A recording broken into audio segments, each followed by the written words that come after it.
Good afternoon, everyone, and thank you so much for joining us today. My name is Kelsey De Rinaldis. I'm the Assistant Cultural Affairs Officer at the U.S. Embassy in Tokyo. I'm delighted to be joining you, I'm delighted to be joined, by our keynote speaker, Dr. Darcy W, and our moderator, Dr. Nanako Ishido. The U.S. Embassy is hosting today's program as the fourth in a mission-wide series on education technology in support of Japanese educators, administrators, and students who have and will continue to adapt to new learning environments because of COVID-19. Before we begin, I'd like to remind everyone that today's event is on the record and will be recorded. There will be English and Japanese simultaneous interpretation. Captioning for today's program is also available through the UD Talk app or in your web browser directly. Instructions for connecting were sent out prior to today's event and can also be found in the chat box. Following the opening remarks and presentations, we will open the session up for question and answers. We invite you to submit your questions through the Q&A chat box. You can submit them anonymously. Additionally, during today's program, we will be conducting audience polling. We encourage you to participate. It is also completely anonymous. So now, I would like to invite you all to engage in some audience polling questions.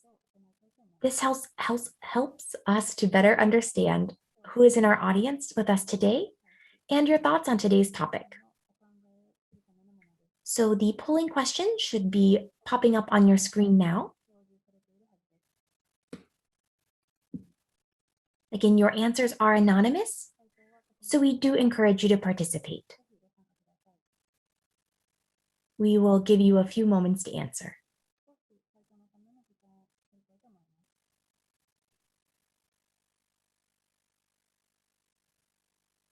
As you can see, there are 3 questions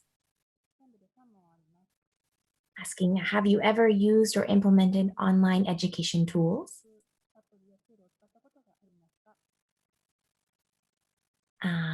Asking, do you think online education technology should become a priority even after COVID-19?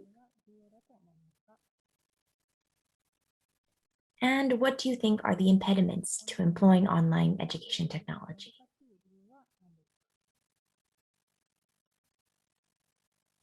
So again, I'll give everyone a few moments to answer.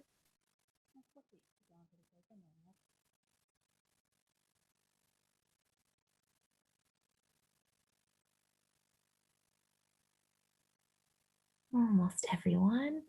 A few more moments.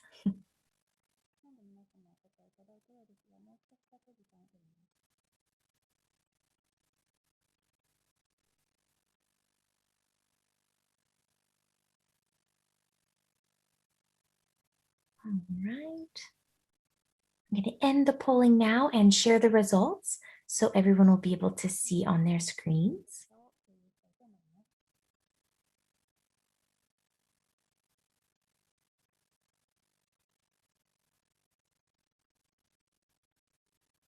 Great, so it looks like great that some people are already using education technology tools and want to know how to or learn how to use them better. So thank you for joining today. I think we'll talk about that. And we're very happy to see response to question number 2, that online education technology should still be a priority even after COVID-19 ends. And the third question, there are some impediments. It looks like there are a mix from IT issues to lack of flexibility in the curriculum, possibly budget restrictions or legal restrictions. So we may be discussing some of those today as well. Wonderful. Thank you all so much for taking a moment to participate in our polling questions. So without further ado, I would like to introduce today's speaker and moderator. Our keynote speaker is Dr. Darcy W, who is currently the Associate Vice President for Academic Affairs for North American Higher Education at Blackboard Inc. She is an award-winning distance and online learning professional who has worked as a higher education administrator, an IPA with the Obama administration, a board member in state and national associations, and as a contributor in higher education technology. Within the field of online learning, she focuses on strategy and vision, organization and governance, policy, process and practice, and quality oversight. She holds a PhD from the University of Texas at Austin. Our moderator for today is Dr. Nanako Ishido, who is the president of both Canvas and Learning of Tomorrow, as well as the CEO of Digital Ehon and a professor at Keio University's Graduate School of Media Design. She is a member of many ministry committees, including the Ministry of Internal Affairs and Communications, Information and Communications Council. She concurrently serves as a member of NHK's Central Broadcast Programs Council and is the director of the Digital Signage Consortium. She has published widely on education technology and has conducted thousands of workshops on these topics. She holds a PhD from the University of Tokyo and conducted research as a visiting scholar at MIT in the United States.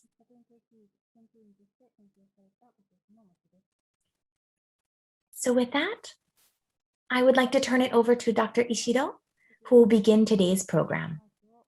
Yes, good afternoon, everyone.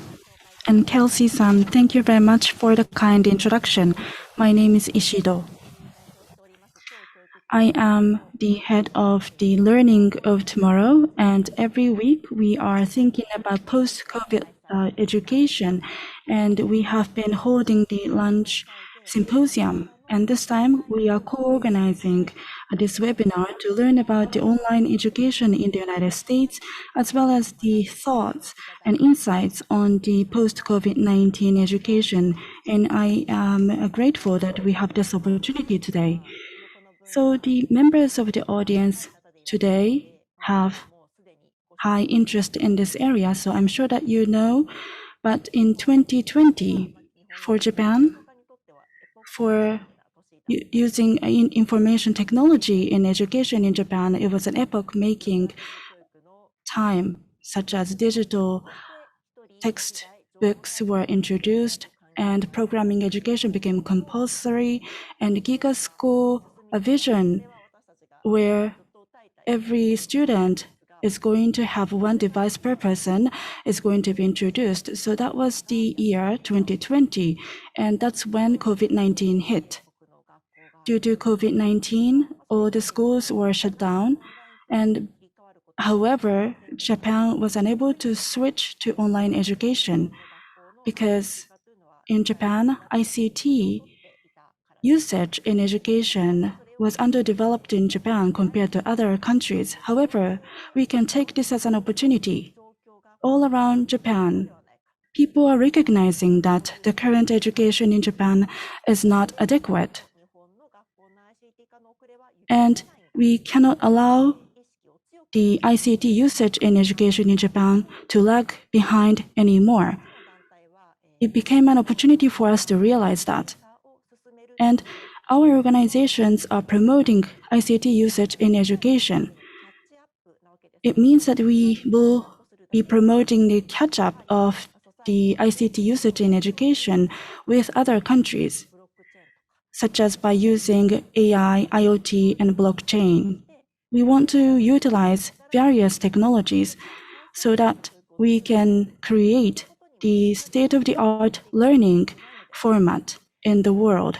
We need to make effort in that regard. And we are also trying to go beyond the current education so that we can implement these technologies in the society as quickly as possible. So beyond education that we are trying to achieve is indeed post-COVID-19 learning. So we want to learn from the cases of the United States in online education so that we can think about what to do in the future to achieve that. So today you are not here to hear from me, you are here to hear from Darcy-san. So without further ado, I would like to give the microphone to Darcy-san, please. Thank you, Dr. Ishido. And thank you so much for having me. I'm honored and happy to be here with you. It is about 10 o'clock, 10:15 at night for me, but good afternoon for you. I want to talk with you about some things that I have been talking to institutions in the US, both about online learning and about post-COVID.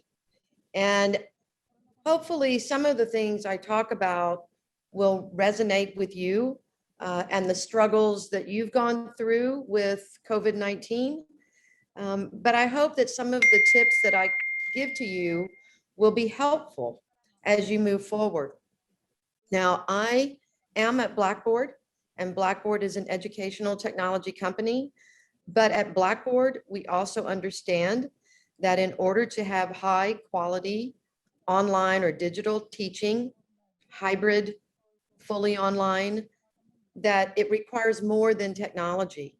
And my focus is going to be about those elements that really make online learning high quality.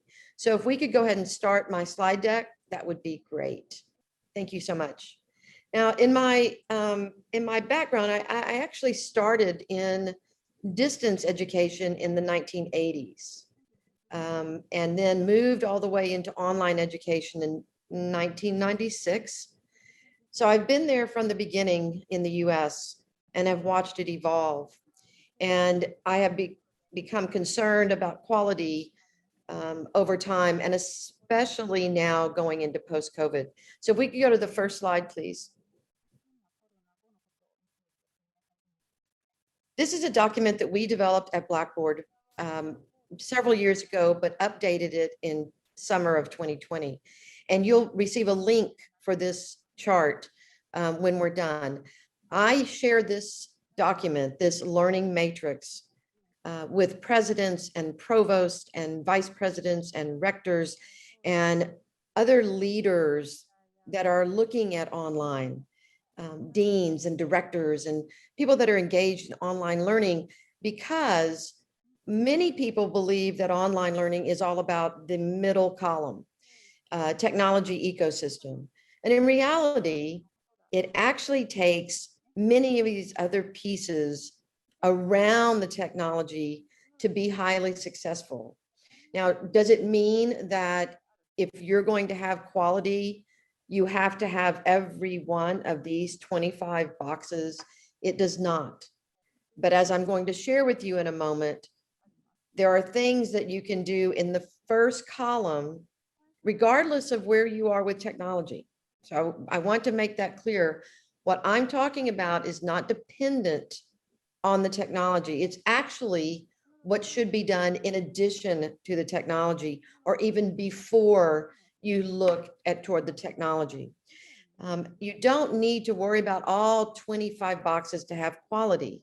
But as I tell my colleagues in the US, if you're going to do high quality, data-driven online learning, you have to at least know what these 25 boxes are. Some of them may not be relevant to you in Japan. So please understand that this was developed for North America at the time. I am not going to go through all 5 columns and boxes. I want to highlight a couple of things that I think will be helpful to you as you're thinking about where you're going next. So if we could go to the next slide. And let's start here. I have been speaking about this and writing about this recently in the United States. I think we are all familiar with what remote learning is, and that it came about as the result of COVID-19. I also know that what we did in the United States to deliver remote learning or emergency remote learning is not the way that I have defined online learning in my career. Many of my colleagues and I worked very hard in the 1990s and beyond to push for high quality, engaging, very instructionally designed, faculty developed well, students interactive elements. And when we went into COVID, my applause and appreciation goes out to all faculty and all teachers and all instructors who had to, within weeks, transfer how they were teaching to a different model. And in the US, that primarily meant remote learning.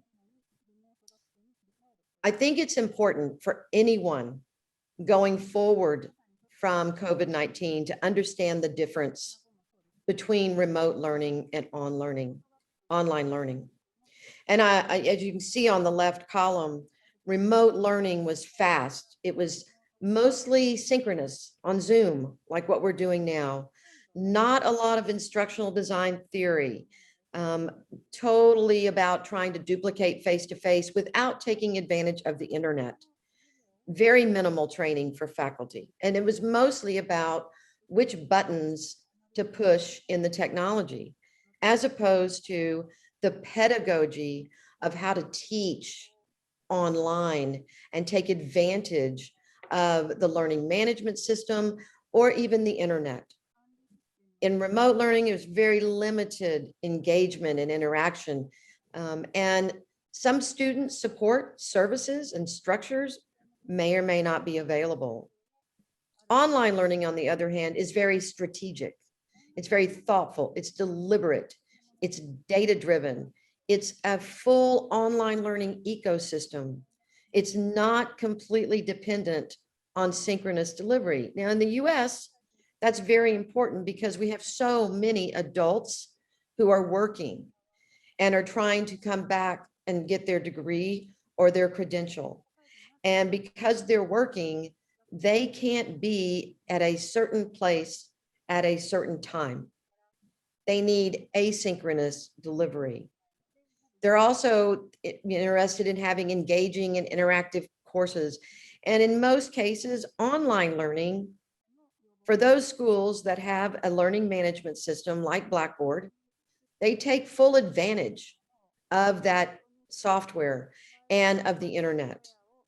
So I wanted to say the difference between these two, because what I'm talking about is how we go forward with online learning, not remote learning. I hope that resonates and makes sense. Can we go on to the next slide? I'm going to zero in quickly on a couple of things in the learning matrix.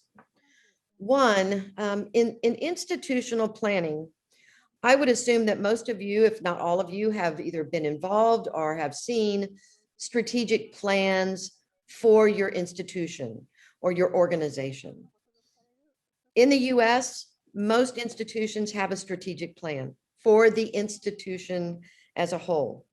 Not many have a strategic plan for online. And at the core of a strategic plan for online learning is a vision and a strategy. And by vision, it means, where do we as an institution want to be in 2 or 3 years with online learning or digital learning or hybrid learning? Where do we want to be?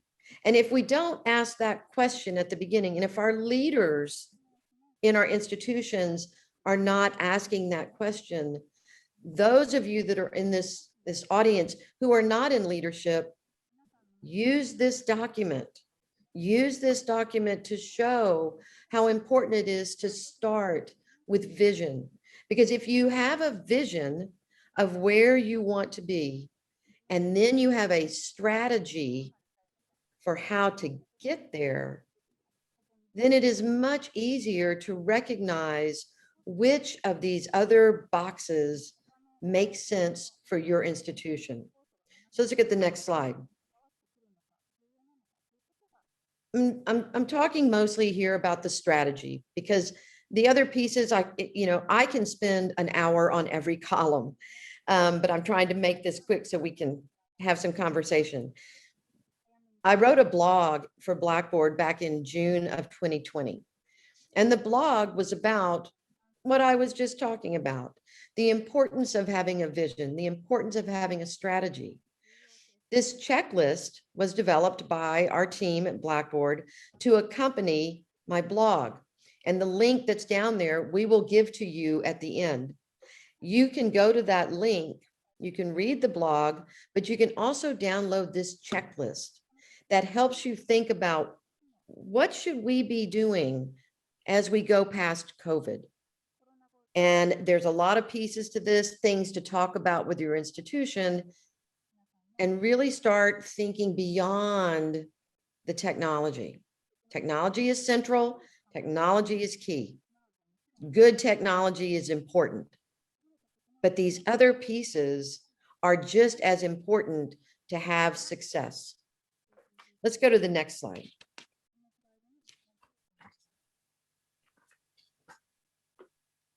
Let me spend a few minutes here under academic practice. There's a couple of things that I want to point out here that, again, I speak to frequently in the United States. One of them has to do with the readiness of the institution to actually deliver online, meaning the faculty are on board, the staff is on board, the leadership is on board. Everyone is moving in the same direction. That's an institution that's ready. When an institution isn't ready, it usually means that one of those groups either doesn't understand what you're going to be doing, there isn't a strategy in place, and everyone has a different idea of what they want to do. So institutional readiness is so important. Instructional design and course development are key. You heard me talk about the difference between remote teaching and online teaching, online courses, online learning, sorry, teaching and learning. The problem that we have right now in the United States is that we have many, many, many remote courses. And we have faculty who have said, you know, that wasn't so bad.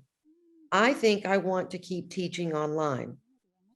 But unfortunately, they're continuing to teach with the remote learning definition. They're not moving the courses into high quality.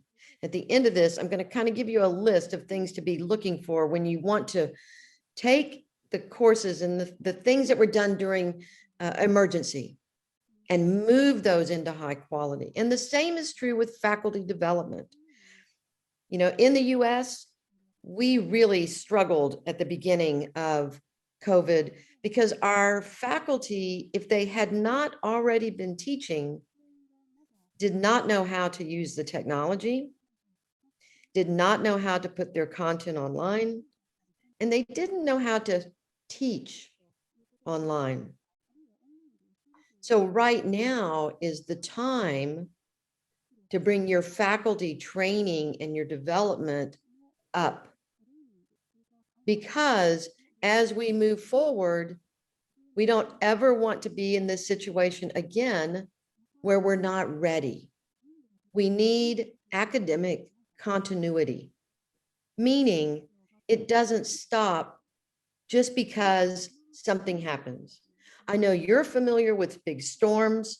In the US, we have hurricanes, we have tornadoes, we have winter storms. And when that happens, it's not as extreme as COVID, but it's the same kind of thing. If you want to keep going, this is the time to make sure that you have well-designed courses and very prepared faculty going forward. Let's go to the next slide. I'm coming back to this because I'm not going to really have time to go through all three of the others in detail. And some of those may or may not be relevant for you, but I do want to call out what the columns are all about. So the technology ecosystem, you know, at your institution, as you move forward and start to gain more educational technologies, they have to be coordinated.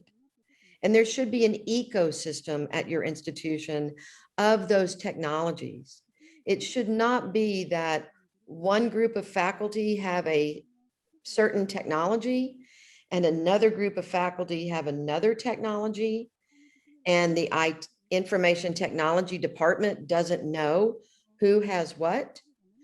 Having that ecosystem allows you to get the most out of the technologies that you bring on board. They've got to be able to scale. They've got to have high adoption. There's no point having the technology if no one uses it. But as I said at the beginning, with the vision and the strategy, in your strategy, in your planning for online learning, you can build in ways that you will see adoption of the technology. Not everyone will use all of the technology, and that's okay. But everyone should know what's available to them to use. Recruiting and enrolling, I'm really going to skip that. That is a huge part of the US, doing market research and brand positioning for institutions. And I'm honestly not familiar with the Japanese market for higher ed and where the competition lies. But if there is a lot of competition, that column is another critical part of the entire online learning matrix and the pieces that need to be in place. And last but not least, the student success is critical. Whatever you're doing for face-to-face students, you need to make available for the truly online students. So let's go to the last slide. Whenever I speak to groups in the States, I like to leave you with something tangible, something that you can refer back to, something that is, I refer to them as little golden nuggets of information that can be helpful immediately. So here's just a quick strategy for thinking about post-COVID. First, have a vision and strategy. If you don't have quality standards for your online courses, this link will be available to you as well. This is a link to the Blackboard, sorry, there's a NAT. This is a link to Blackboard's exemplary course rubrics. This is a free downloadable set of rubrics that set quality standards. You may already have your own, but if you don't, this is a great one to adopt. The main thing is you want to establish it for your institution so that all of your courses are at a certain level of quality. You want to identify if there are courses, for those of you that have been offering online, that were COVID, that are going to need to be redesigned to be better. Use instructional designers, have them work with your faculty, set faculty development and training standards, both technology and pedagogy. This is the time to do this before we are completely out of COVID. Look at your student support services. And I know that in Japan, just like it is in the US, accessibility for content is very, very important. And you've got to be thinking about, are your courses accessible and what are the policies that are driving that? So with that, I know I went through this very quickly. As I said, I could spend an hour on each column, sometimes each box.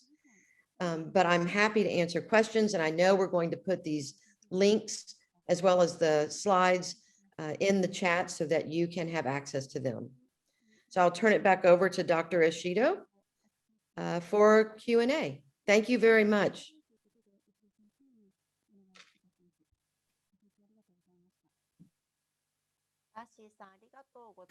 Thank you very much, Darcy. So you shared what's important in ensuring high quality online education. Thank you very much for sharing the matrix. It's definitely something that we can use in Japan as well. So for the audience members, please submit your questions via Q&A box. So here's my first question to you. You talked about online education and remote education. So comparing before and after COVID-19, have you seen any changes in terms of the usage rate of such education and anything that you have noticed otherwise? In the US, I would say that we were at 90% remote. Now, the difference is many of the institutions were already offering online before COVID. Then when COVID hit, they had to, within 3 weeks, move everyone else into online. That's where the remote courses came in. So these schools are offering both remote courses and online courses. Now what they're trying to do is move those remote courses to the level of quality of their online. But it's very few institutions in the US had any face-to-face last spring.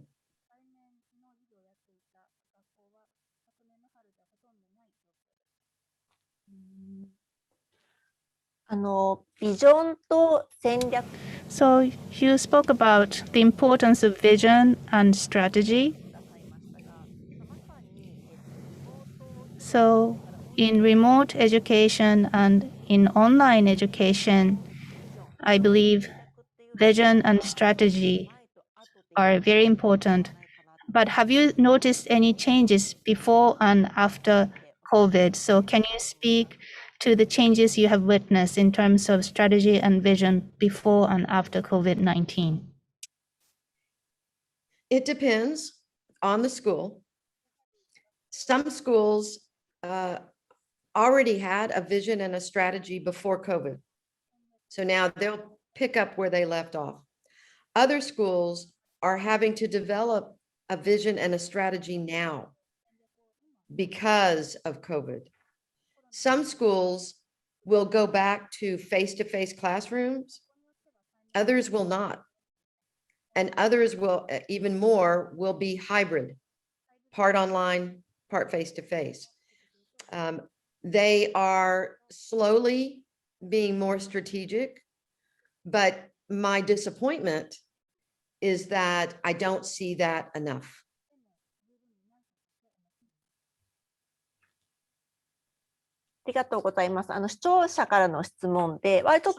Let's move on to audience questions.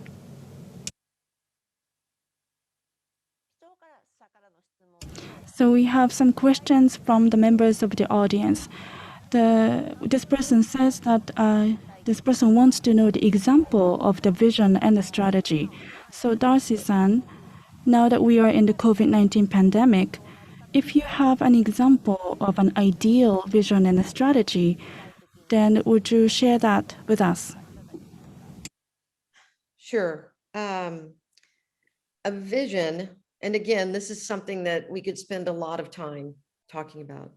A vision is where the institution wants to be in a certain time frame, in 2 years, in 3 years, in 5 years. Inside the vision, there need to be definitions and metrics. For example, an institution might say, for online learning, our vision is to increase our enrollments by 5% in online learning by 2023. Or we want to extend our geographic reach into other parts of the world by 2025. Or it's something that is tangible, but then you have to have the strategy to help you get from where you are right now to where you want to be. I hope that's helpful. We could go very deep on vision, but it's specific, and it's also, you know, in the US, we struggle with this.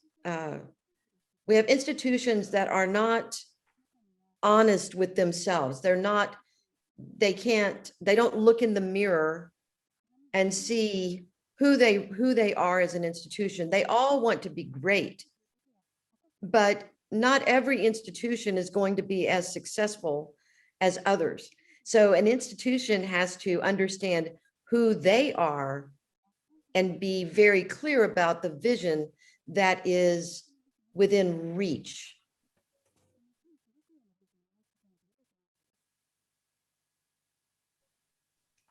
Thank you very much. Then we want to move on to the next question. So remote learning and online learning, now we understand the difference of the two. So how are you positioning the engagement between students and teachers? How are you facilitating discussions in the online learning? Are you asking, I need clarification, are you asking how I do that or how the faculty do that with the students? The faculty and students, and also engagement and interaction between students as well. When I work with schools, I try to sit down with the instructional designers. Now, there are schools that do not have any instructional designers. There are always schools where the faculty are resistant to working with instructional designers. They want to do it themselves. And sometimes that works okay, sometimes it doesn't. But it's working with the designers that can help faculty understand best practices for how to engage with the students, how to use a discussion board. For example, one of the things that I dislike when I look at online courses is when the discussion board in the course is mainly someone posts one thing and everyone just says yes, no, agree, don't agree. That's not a discussion. So it's important for faculty to get the training and the expertise on how to pull students into a conversation in the discussion board, not just a one-word kind of discussion. It's about making them feel they're part of the class. And there are great books on how to build out a discussion that is engaging and interactive. And I would encourage anyone who is interested to take a look at some of those books that are step by step on how to be an effective instructor in online.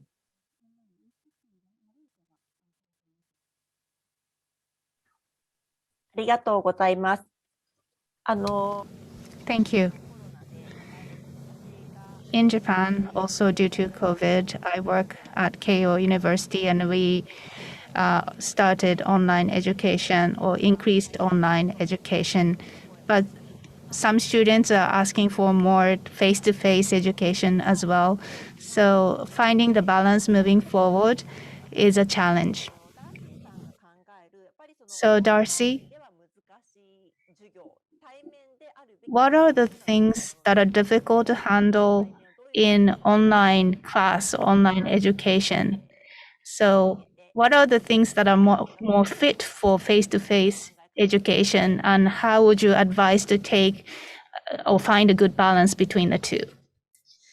So I definitely believe that it's hard to say what's good for online and what's good for face-to-face. It all goes back to the curriculum. And there is some curriculum that requires laboratory setting, that requires demonstration. Now, I have often argued that if a course is well designed, it can incorporate some of the curriculum that others think can't be done. Now, how you find the balance, there will always be students who want one or the other. And I encourage you to make your decisions more on the curriculum and the appropriate way to deliver that curriculum. In 1992, I co-wrote an article with two other colleagues. And this was before we were online. This was about video conferencing and audio conferencing and text-based learning and other kinds of technologies. We wrote an article and we did some research on, the article was called Motion, like motion versus non-motion curriculum. And at the time, we were thinking of things like technical writing, and how technical writing does not require a visual. It's nice to have a visual, but the curriculum does not require that kind of delivery. But if you're trying to teach someone how to change a tire on a car, then you probably need some kind of visual in order to help that person learn how to change the tire of a car. Now, that was in 1992, but the internet came along and changed everything. And then it became a challenge to figure out which curriculum could be in line and which should not. And I have never felt that there is a definite answer for that it is very dependent upon the audience that you're serving or teaching, the institution itself, and the curriculum.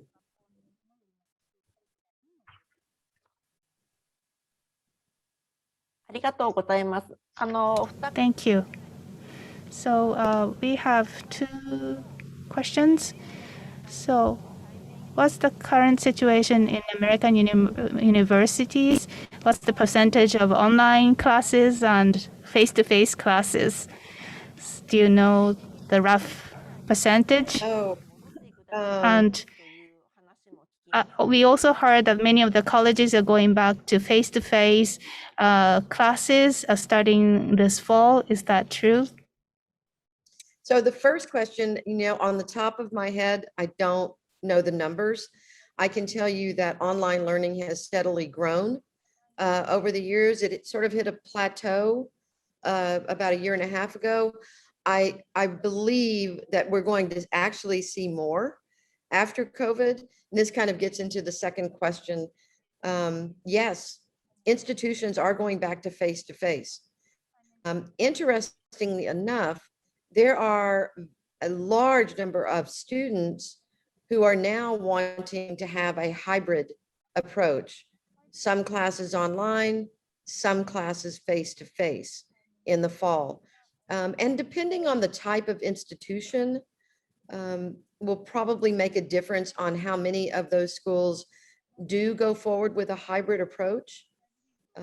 But I believe you're going to have some students that really enjoyed the convenience of online because they could work or take care of family and still go to school. Many students in the US are working at least part-time while they're going to school.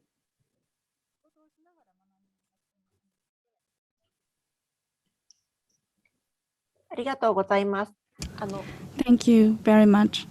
So in order to make online education better, some people want to ask you some questions. So this person is saying that some students may not look like they understand everything, and some may not seem convinced. But these facial expressions or tones of voices, these details cannot be captured online. So some students speak up a lot, but others are introvert. So in order for everyone, every student to participate well in the class, what can instructors and teachers do? Mhm. So this person is struggling to understand that. So do you have any advice on that? Sure. Years ago, I used to tell people that, in the US, at some of our large public institutions, and I'll use the University of Texas as an example, they have lecture halls, face-to-face lecture halls with 400 students in the lecture hall. I used to tell people that was distance learning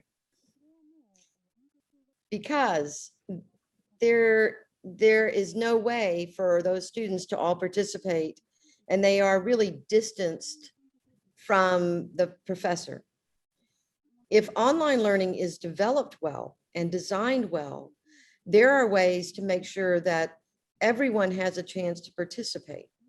The design of the course, the type of the types of assessments, the types of assignments. We tend to think that in online learning, I talk to people and they think everything is multiple choice and they don't know how to get to know their students. And I turn back to them and say, it's the responsibility of the institution to help the professors design these courses in a way that is not dependent upon objective-based testing. I am not a fan of objective-based testing, primarily because I think it gets abused in online learning. And I feel like in that environment, objective-based testing, true, false, multiple choice, that feels like it is testing the student for what they don't know, as opposed to testing them for what they do. And by that, I mean, if a course is designed well to where the students are actually engaged and interacting and their assignments are more open and allow them to demonstrate what they know, then while it is more work for the professor, it is definitely a way to get every student involved. There is no front row and there is no back row in online like there is in a classroom. We've all been in a classroom with a group of students where you have the students on the front row raising their hand every time, and the students in the back, the introverts, if you want to say, not only do they not speak up, but they don't really have a chance to because the conversation is dominated sometimes by others. In an online course, you can avoid that. So you can flip this around and make it an advantage in an online environment as opposed to some of the things in the classroom. Facial expressions, I understand that. I get that. That's a big part of it.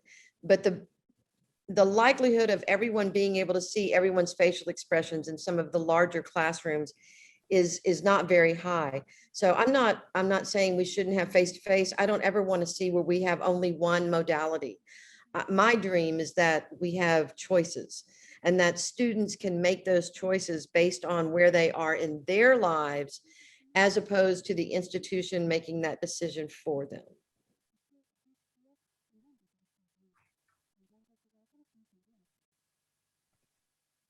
Thank you. So there were a couple of questions on having the right environment. So as I mentioned, we are proceeding with Giga School initiative in Japan. It's for Japanese elementary schools and junior high schools, and local municipalities are in charge of distributing IT device to students. so that they can learn online. So what's the situation in the United States? Is it up to the municipalities, local government, or is it the central government promoting online education technology? It is primarily institution specific. There isn't a mandate from a municipality to do online. Our institutions and even our, I guess when we're thinking about K-12, there are school districts who will make those kinds of decisions. But in my state of Texas, there are hundreds of school districts, so if not more. And so that it's not a state mandate, it's not a national mandate. There is a lot of independence to make the choices at all levels, whether it's K-12, junior high, high school, or K-12, high school, and universities and colleges. They're very independent in making those decisions.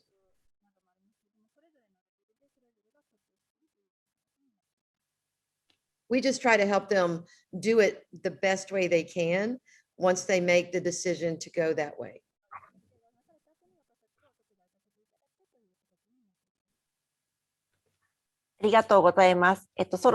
Thank you.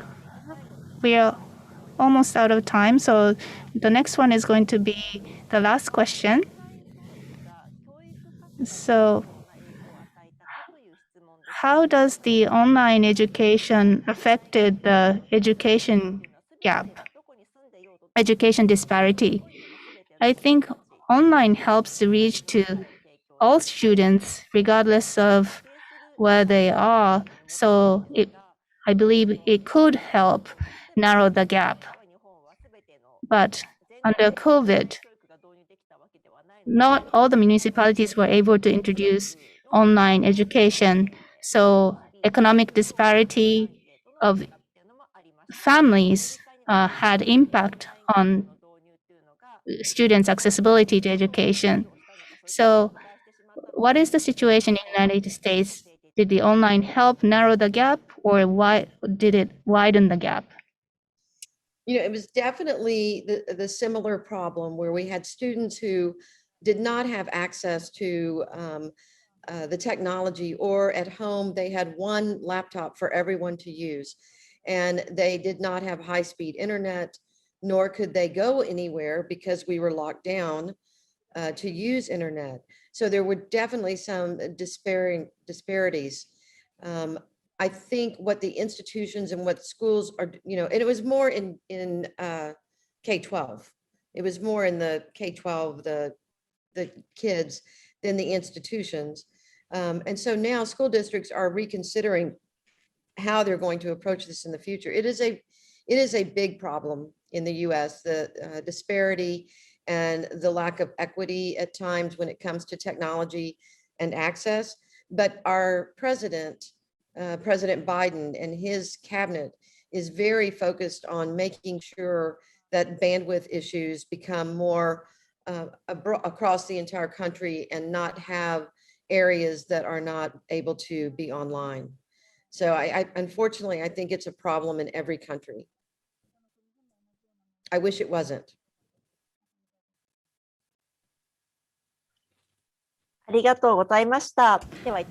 Thank you very much. So we already time to close the Q&A session. But Darcy-san, thank you very much for giving us a presentation and answering questions, even though it's late at night in the US. So we want to exchange information between Japan and the US so that we can share best practices going forward. So we look forward to working with you in the future. So now I'd like to give the microphone back to Kelsey-san again. Thank you. Thank you very much. Thank you all so much. Before we end the program today, we'd like to invite our audience to take a short event survey.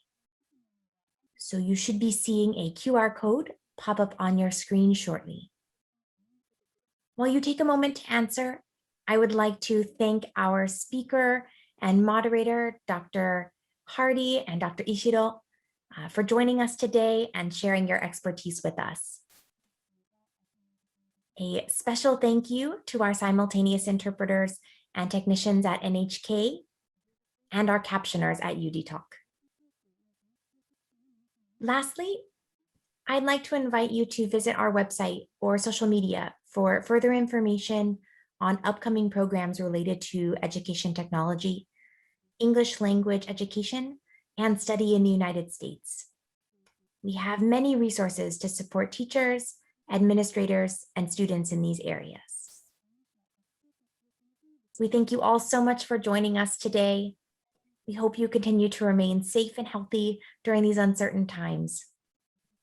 Thank you again, and take care.